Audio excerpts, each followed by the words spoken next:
Hey everybody, welcome back to the BeamNG.drive Tough Car Challenge. Today's contestant is the Ibishu Hopper XT-6. Now the previous hopper we ran on the TCC was the Ibishu Hopper Classic with 10 1/4, and it brought around two major rule changes. It brought around the rule that the car has to be able to hold an idle for, I believe it's at least 2 or 3 seconds. And it brought around the rule that it has to be able to climb the Widowmaker Hill under its own power. So, will our XT6 cause more rules to be made? Let's hop in it, fire it up, and find out. Okay, guys, we are in our hopper. I'm going to go ahead and make sure it's in neutral, start the engine. Now, this being the XT6, this is the base model, but it has the 6-cylinder engine, so it's going to be very torquey off the line. And I mean, it's just a hopper. So, oh, my foot was on the clutch. That was not a good sign. Anyway, let's get going here. In 3, 2, 1, and away we go. Oh, okay. Coming up on the first jump. This old Jeep's doing pretty good. Oh, come on. All right. Whoa.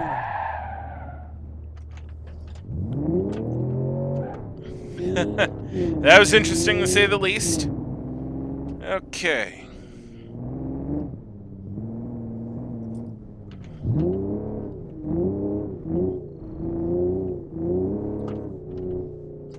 Alright, we're about halfway. Oh, dear, come on.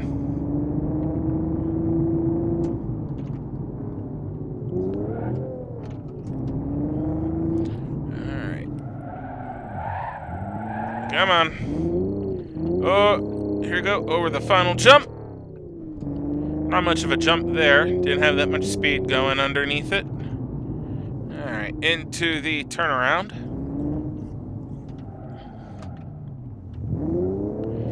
What does help our hopper is the fact that it is such a short wheelbase. It does tend to be somewhat nimble, but with the fact that it's also all-wheel drive and it is engaged, it does tend to understeer rather bad. I bet if I took the turn the four-wheel drive off, I'm willing to bet this thing it wouldn't handle that well, but it would be able to kick its tail pretty easily. Okay, up the Widowmaker Hill. Oh dear! Oh dear! Oh dear! Oh dear! Oh, and back on our wheels. Whew. Oh, we have damage. We are pulling to the left pretty good here. We're going to pull off at the end of this lap and find out what has happened. Oh, she is not liking the turn. She easily turns to the right, but does not like to come back to the left. But she's pulling to the left, so explain that one. Because I sure as hell cannot. Alright. Oh, that could have ended badly.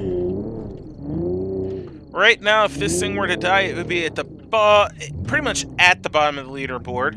It'd be above the pathetic attempt by the ETK KC6D that only had 1 1/4 completed laps.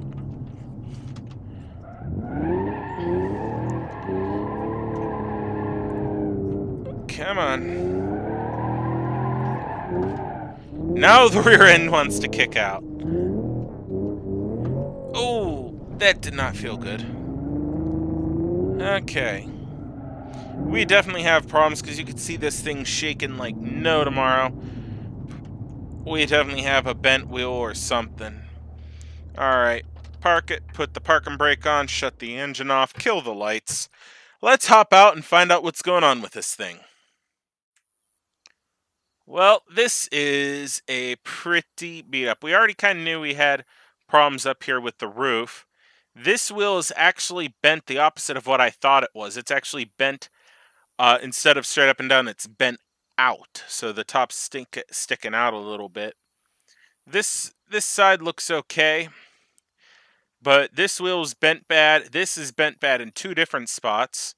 These two are okay. Let's see.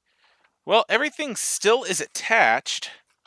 Oh, yeah. However, because of how the wheel bent, you could see the front end going up and down there.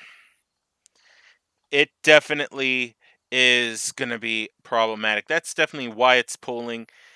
So, looks like the rear suspension has collapsed on the rear driver corner, which after that rollover, I'm not too surprised on. But, I mean, other than that, the hopper seems to be in pretty decent shape. I mean, it's pretty well wrecked already, but it still runs and drives.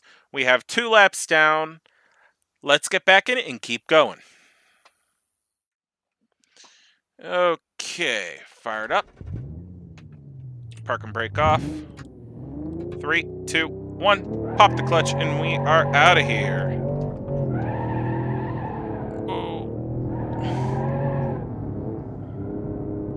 We definitely have a wheel spinning away a lot of the power, but with the 4-wheel drive, we are okay.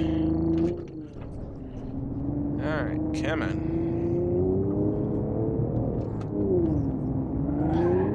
Oh, come on. Here we go.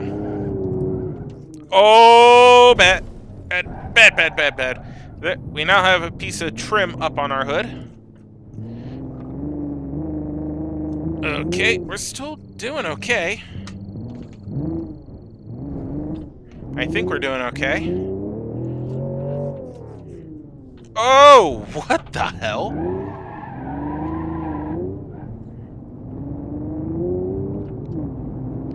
Alright, we got this. We still have... Oh, uh-oh. Oh! Come on!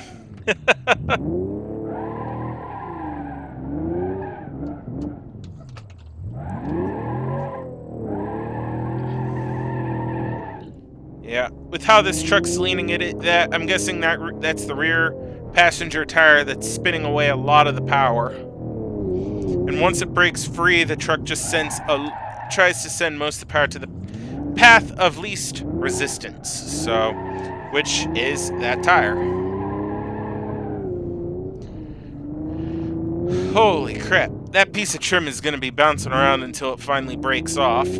I think that actually is part of our fender. I think that is the fender. Oh, come on. Every time I see that, I think for a second it's the wheel. So, all right, we're at 3 laps now. Oh dear. Can I save it? I have it. I got it. It's all good. It's all good.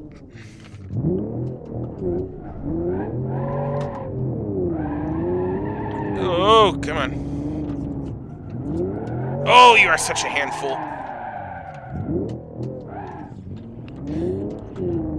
Oh boy, come on. We're 3 laps down. Oh, bad landing.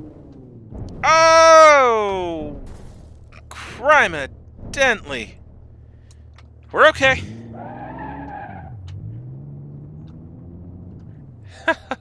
Well, my head just swiveled completely around, but we're all right. The gauges are... Oh, that's not good. We rolled so hard the mirror split in half. Oh, this isn't good. She's having trouble steering. Alright, I might have to disengage 4-wheel drive to see if that will help. We're doing okay, though. 3.5. Okay, we could turn in.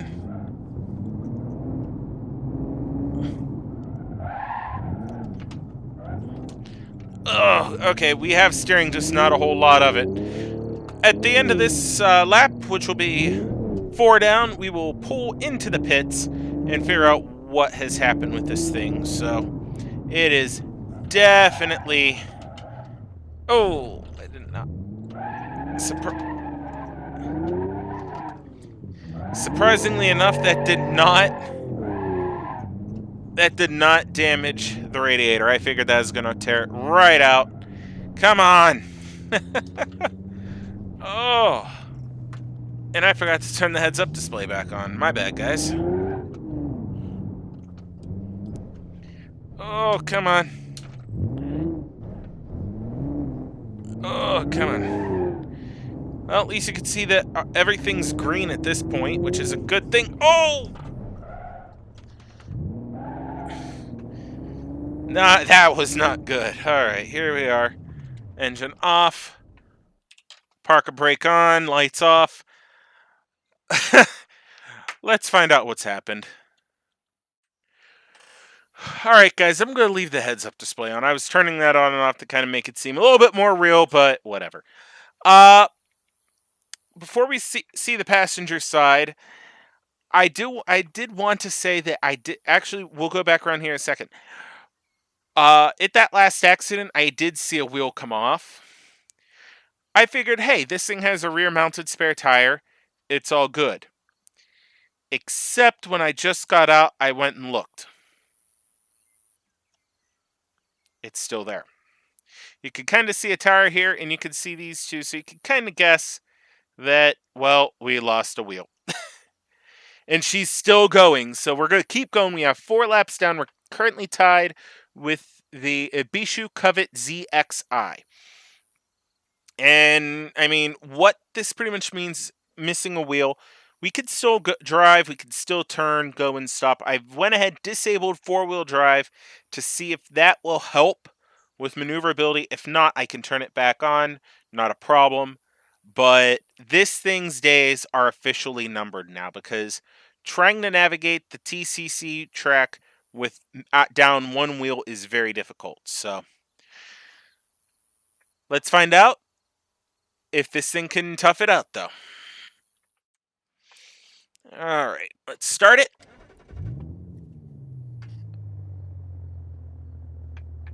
And it's just sitting there putting away. Nothing wrong, like it's nothing's wrong with it. So alright, first gear, here we go. 3, 2, 1. Actually, oh yeah, with 4-wheel drive off, it does appear to handle not much better, but better enough. I mean, certain things is going to be very painful, but we can deal with it. Oh,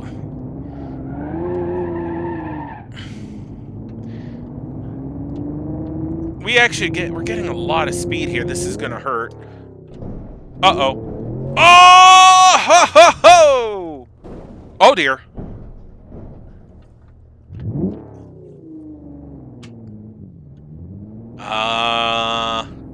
Okay then.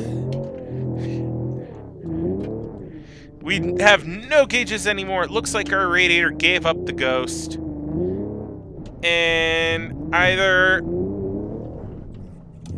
Okay, we still have steering in as limited as it is. We're at 4.5. Alright, here we go.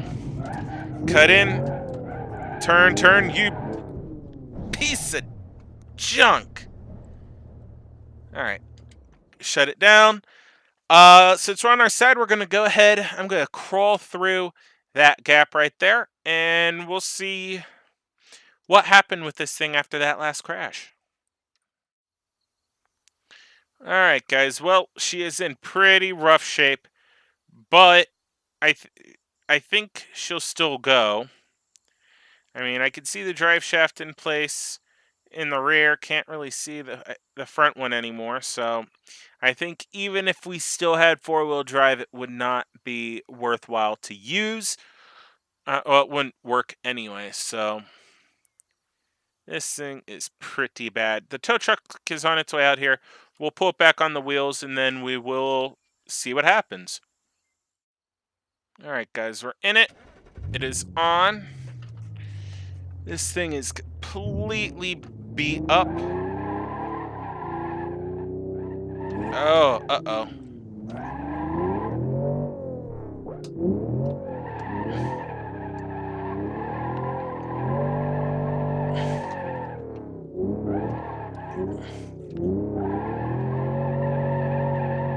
Come on. Alright, hold on. I'm going to turn four-wheel drive back on. Will that help? No, it doesn't.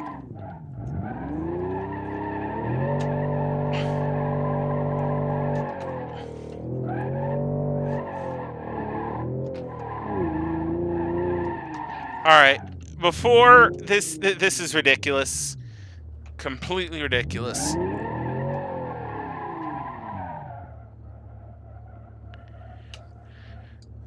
I mean, she's not moving. This thing's gotten so bad that the frame is twisted so bad that that tire just cannot. She can't do it. I mean, I'm trying. We can't get her to go. I mean, she's trying to go, but she just can't get enough grip. So, let's take a look around it, just see what is really holding us from moving.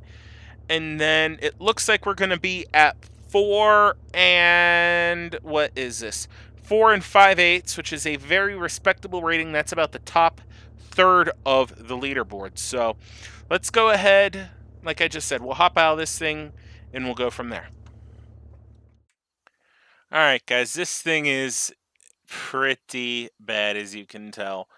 I mean, not only is this wheel hub dragging, if you look closely, it looks like the whole suspension arm is dragging. So, and it's leaning so bad that there's virtually zero contact patch from this driver's side wheel onto the ground. You can see it has left a skid mark, but I mean,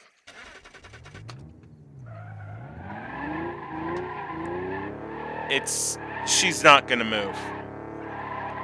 I don't know. I don't think anything's really holding it. It doesn't. Nothing appears to be really holding it per se. It's just that it just cannot overcome the forces there to get the car to move. So, I said what the rating was. It was going to be 4 and 5/8. So we'll go ahead, pop in the overhead view, and discuss the leaderboard. All right, guys. Just like I just said, we got 4 and 5/8. Here it is. Come on the back side. That is tied with the Garaville Barstow 423 RS. So right there, that's in the top third of our leaderboard. Uh, it is in front of the Civetta Bolide with 4 and 3/8, the Ibishu Covet ZXI with 4 flat, and then the tie. Then with 3 and 5/8, the 1, 2, 3, 4-way tie between the Gavril Romer 4-wheel drive XT, the Bruckle Moonhawks i6, the Bruckle Legrand 2.5S, and the 96 Ibishu Pessima DX. Some of the vehicles that are in front of the Hopper and the Barstow are the Gavril D15 Custom Classic with 4 and 3/4, the Ibishu Pigeon 600 with 4 and 7/8, the Hirochi SBR4 all-wheel drive S with 5 and 3/8, the Ibishu Miramar Base with 5 and 5/8, and then the Burnside Special V8 Dual-Matic with 5 and 7/8. So we didn't even get to the halfway point here of where, like halfway of the Hopper Classics rating with 4 and 5/8. That would be, oh, what, 5 and an eighth? We didn't even get to 5 and an eighth.